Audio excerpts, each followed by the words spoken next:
Dès mardi prochain, la chanson sera mise à disposition des enseignants sans obligation d'emploi. Une version instrumentale, une partition pour piano et cette version libre de droit de Louane.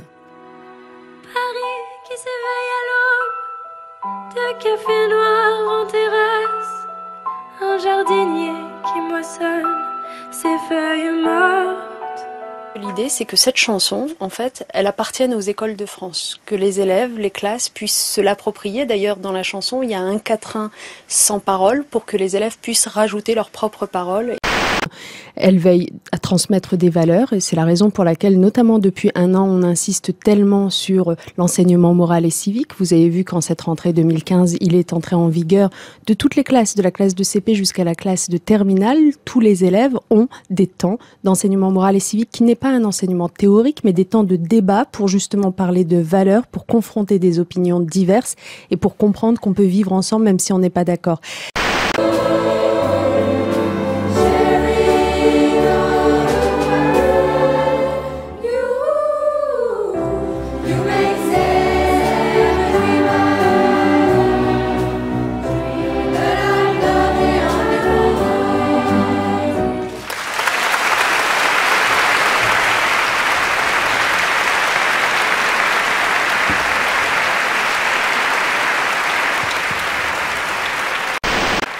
Merci beaucoup, vraiment bravo à vous, vous pouvez être fiers de vous collectivement et puis j'invite tous ceux qui sont dans la salle à renouer avec ce bel usage des lettres manuscrites qui se perd un peu mais qui vous permettra d'accoler un de leurs timbres. Merci à vous.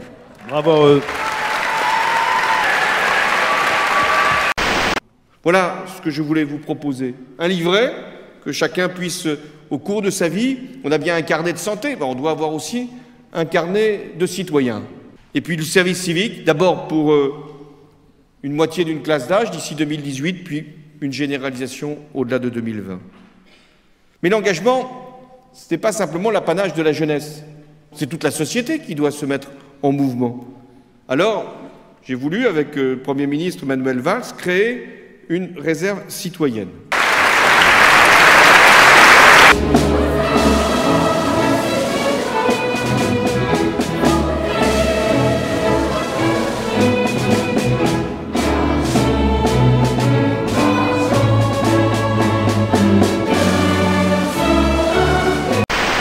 Comment on fait? Parce que la mixité sociale, ça ne se décrète pas, ça ne s'impose pas. On en a eu 1000 exemples par le passé. Vous savez que c'est un sujet qui provoque beaucoup de crispation, beaucoup de tensions. Donc moi, je voulais procéder autrement. La mixité sociale, c'est une politique qui doit s'élaborer patiemment, en concertation avec l'ensemble des personnes concernées.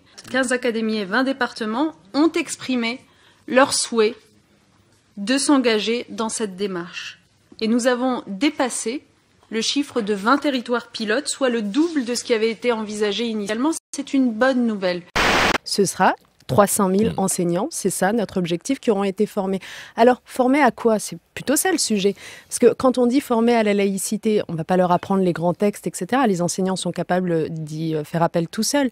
C'est plutôt former finalement aux nouvelles problématiques, à ces élèves qui se retrouvent le soir devant leur écran internet, Facebook, etc., qui voient passer des vidéos, des argumentaires tout faits qui nourrissent la théorie du complot et qui le lendemain, dans leur salle de classe, rétorquent à chaque fois que l'enseignant leur dit quelque chose par un argumentaire tout fait auquel l'enseignant ne sait pas forcément comment répondre. Leur arrivée s'est faite discrètement, vers minuit et demi par une porte dérobée à l'arrière du lycée Saint-Exupéry, pour les accueillir leurs familles, accompagnées de la ministre de l'Éducation. Mes pensées vont aux familles des victimes, et notamment aux familles de ces 2 élèves décédés dans cette avalanche. Tout est mis en œuvre pour accueillir les familles dans les meilleures conditions possibles et les accompagner.